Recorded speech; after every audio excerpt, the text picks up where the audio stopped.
প্রিয় শিক্ষার্থী, কেমন আছো সবাই? নিশ্চয়ই ভালো।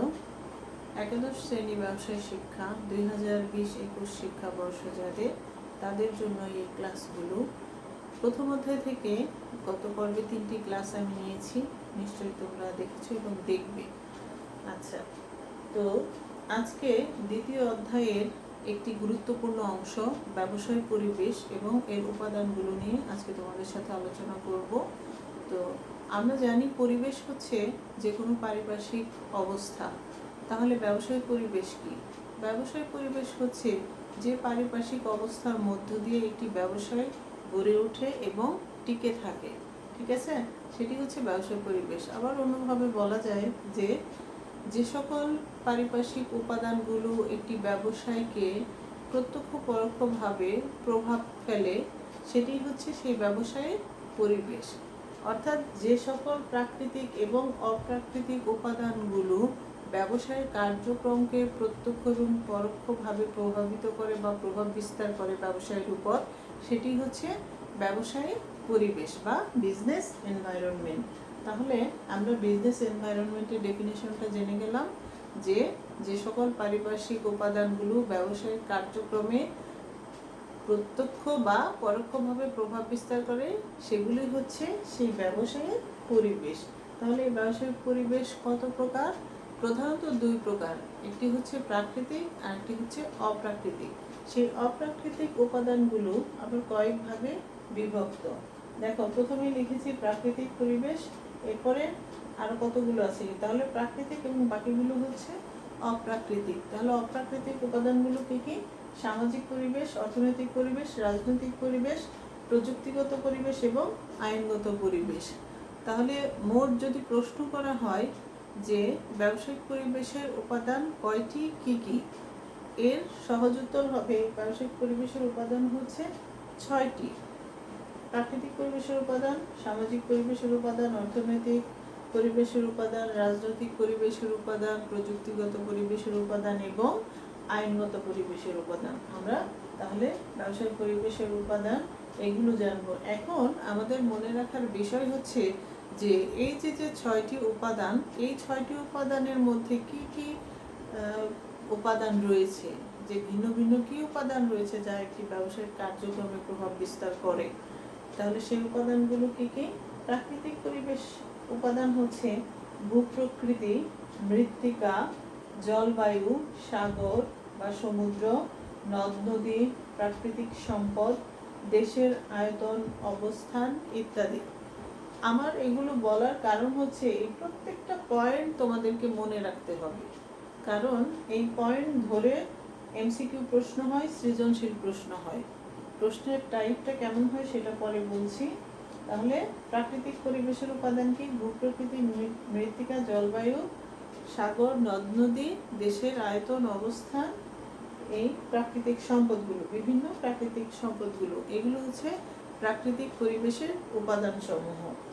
আচ্ছা, এই উপাদানগুলো কি হয়, দেশের যদি ভূপ্রকৃতি, মৃত্তিকা বা প্রাকৃতিক সম্পদ, আয়তন, অবস্থান এগুলো যদি ভালো থাকে, তাহলে কি স্বাভাবিকভাবে আমরা বুঝতে পারি যে একটি দেশের ব্যবসায় বাণিজ্য কার্যক্রম খুব সহজ হয়ে যায়। আর যদি এগুলো সমস্যা থাকে ব্যবসায়িক কার্যক্রমে, তাহলে কি ব্যবসায়ের উপর একটি নেতিবাচক প্রভাব পড়ে। আচ্ছা, সামাজিক পরিবেশের উপাদানগুলো কি? সামাজিক পরিবেশের উপাদানগুলো হচ্ছে যে জনসংখ্যা, ধর্মীয় বিশ্বাস, মূল্যবোধ, নৈতিকতা, শিক্ষা, সংস্কৃতি, মানুষের আচার আচরণ, দেশের ঐতিহ্য, দেশের সুনাম এবং বিভিন্ন সামাজিক প্রতিষ্ঠান সমূহ। তাহলে সামাজিক পরিবেশের উপাদানগুলো কি কি বললাম? জনসংখ্যা, মানুষের ধর্মীয় বিশ্বাস, মূল্যবোধ, নৈতিকতা, শিক্ষা, সংস্কৃতি, মানুষের আচার আচরণ, দেশের ঐতিহ্য, দেশের সুনাম এবং বিভিন্ন ধরনের সামাজিক প্রতিষ্ঠান সমূহ।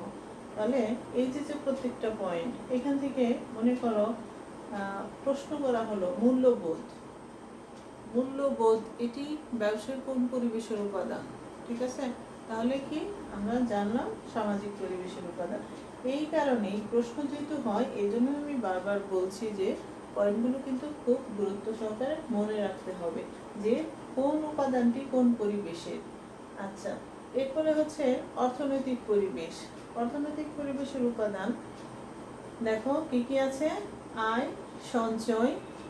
আয় হচ্ছে দেশের জনগণের আয়, দেশের মানুষের আয়, দেশের মানুষের আয়, দেশের মানুষের সঞ্চয়, দেশের মানুষের ভোগ এবং দেশের মানুষের চাহিদা, মূলধন, বিনিয়োগ, অর্থ ও ঋণ ব্যবস্থা, অর্থ ঋণ এই সংক্রান্ত যে কার্যক্রমগুলো রয়েছে, অর্থনৈতিক স্থিতিশীলতা, তারপর হচ্ছে দক্ষ উদ্যোক্তা, মানব সম্পদ, প্রতিষ্ঠানের সুনাম। কিছু প্রতিষ্ঠানের সুনাম, এখানে দেশের প্রতিষ্ঠান না, প্রতিষ্ঠানের সুনাম ইত্যাদি। তাহলে দেখো এখান থেকে যেন আমি বিগত সময় প্রশ্ন পেয়েছি, যেমন দক্ষ উদ্যোক্তা, মানব সম্পদ, তারপরে হচ্ছে প্রতিষ্ঠানের সুনাম। হ্যাঁ, এগুলো কোন পরিবেশের উপাদান বা এগুলো নিয়ে সৃজনশীল প্রশ্ন হয়েছে। তো তাহলে এগুলো কি অর্থনৈতিক পরিবেশের উপাদান। আচ্ছা, এরপরে আছে রাজনৈতিক পরিবেশের উপাদান। রাজনৈতিক পরিবেশের উপাদানগুলো হচ্ছে সার্বভৌমত্ব, দেশের সার্বভৌমত্ব, তারপর হচ্ছে সরকারি নীতিমালা, সরকারের অবস্থা, সরকারি নীতিমালা, রাজনৈতিক বিভিন্ন ধরনের রাজনৈতিক দল, প্রতিষ্ঠান, আইন শৃঙ্খলা পরিস্থিতি, দেশের আইন শৃঙ্খলা পরিস্থিতি, রাজনৈতিক স্থিতিশীলতা ইত্যাদি। এই বিষয়গুলো হচ্ছে রাজনৈতিক পরিবেশের উপাদান। তাহলে দেখো এই উপাদানগুলো তোমরা অনেকটাই জানো যে এই যে রাজনৈতিক পরিস্থিতি, রাজনৈতিক আইন শৃঙ্খলা, এগুলো আইন শৃঙ্খলা অনেক সময় ব্যবসায়ের জন্য ইতিবাচক হয়ে দাঁড়ায়, কখনো নেতিবাচক। রাজনৈতিক স্থিতিশীলতা যদি ভালো থাকে, তাহলে রাজনৈতিক অবস্থা যদি কখনো অস্থিতিশীল হয়, দেশের অবস্থা অস্থিতিশীল হয়, তাহলে দেখা যায় ব্যবসায়িক কার্যক্রম বন্ধ থাকে, তখন একটি নেতিবাচক প্রভাব পড়ে, যোগাযোগ বন্ধ থাকে। তো এই যে বিষয়গুলো, এই কারণে এই যে এই উপাদানগুলো এইভাবে একটি ব্যবসায়কে প্রভাব ফেলে, ব্যবসায়ের উপর প্রভাব বিস্তার করে। তারপর এটা হচ্ছে যে প্রযুক্তিগত পরিবেশ। প্রযুক্তিগত পরিবেশের উপাদানগুলো কি আছে? বিজ্ঞান ও কারিগরি শিক্ষা, বিজ্ঞান ও বিভিন্ন ধরনের প্রযুক্তির ব্যবহার, বিভিন্ন ধরনের প্রযুক্তির উদ্ভাবন, ঠিক আছে, বৈদেশিক বিভিন্ন প্রযুক্তি আমদানি, এই বিষয়গুলো হচ্ছে প্রযুক্তিগত পরিবেশের উপাদান। এরপর আছে আইনগত পরিবেশের উপাদান। আইনগত পরিবেশের উপাদানগুলো কি? বাণিজ্যিক আইন, তারপর হচ্ছে শিল্প আইন, পরিবেশ সংক্রান্ত আইন, ভোক্তা অধিকার সংরক্ষণ আইন ইত্যাদি।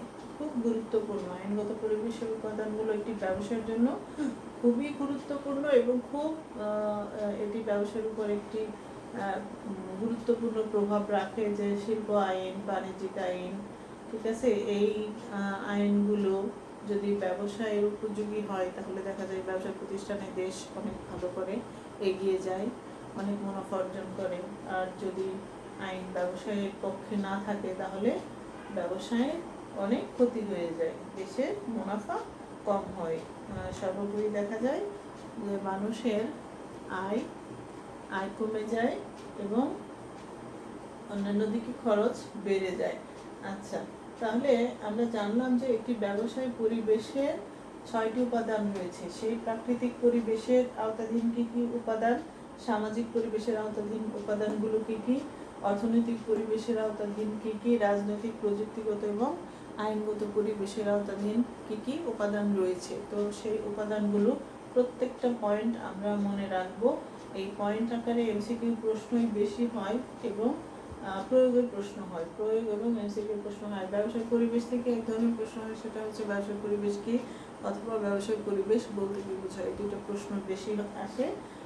তাহলে এই পয়েন্টগুলো ব্যবসায়িক পরিবেশের সংজ্ঞা, ডেফিনেশনটা মনে রাখবো এবং 6টি উপাদান এবং 6টি উপাদানের অন্তর্ভুক্ত যে উপাদানগুলো রয়েছে সেই উপাদানগুলো আমরা একটু ভালোভাবে মনে রাখবো, যাতে যে কোনো ধরনের প্রশ্ন এখান থেকে আসলে আমরা অ্যান্সার করতে পারি। ঠিক আছে, তো আজকের পর্ব এই পর্যন্তই।